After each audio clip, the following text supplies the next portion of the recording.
in Michigan that are planning to vote for Trump. And they don't necessarily like him that much. And they don't necessarily agree with him. They're not racist and rednecks, they're actually pretty decent people. And so I wanted to sort of, after talking to a number of them, I wanted to write this. And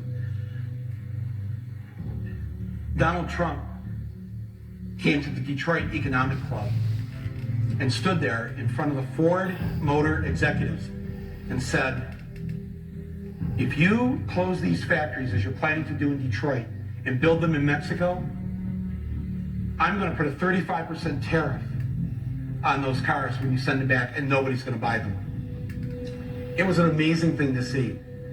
No politician, Republican or Democrat, had ever said anything like that to these executives. And it was music to the ears of people in Michigan and Ohio and Pennsylvania and Wisconsin. The Brexit states.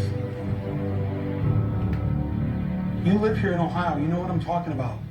Whether Trump means it or not is kind of irrelevant because he's saying the things to people who are hurting. And it's why every beaten down, nameless, forgotten working stiff who used to be part of what was called the middle class loves Trump. He is the human Molotov cocktail that they've been waiting for. The human hand grenade that they can legally throw into the system that stole their lives from them.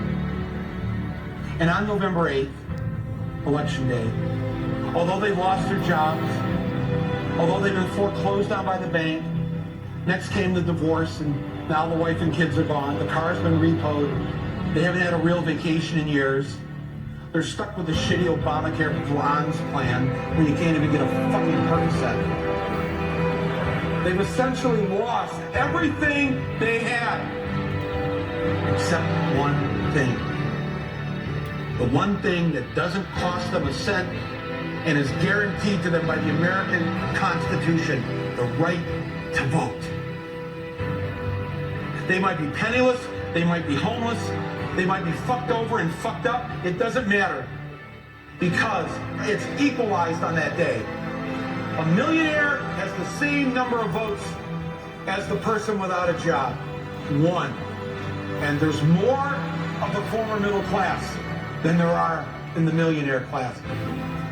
So on November 8th, the dispossessed will walk into the voting booth, be handed a ballot, close the curtain, and take that lever, or felt pen or touchscreen, and put a big fucking X in the box by the name of the man who has threatened to upend and overturn the very system that has ruined their lives. Donald J. Trump. They see that the elites who ruined their lives hate Trump. Corporate America hates Trump. Wall Street hates Trump. The career politicians hate Trump.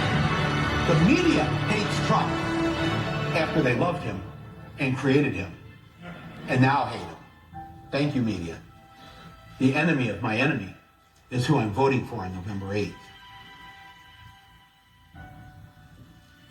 Yes, on November 8th, you, Joe Blow, Steve Blow, Bob Blow, Billy Bob Blow, all the blows get to go and blow up the whole goddamn system because it's your right.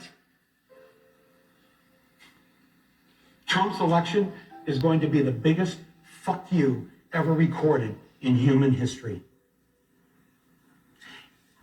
And it will feel good.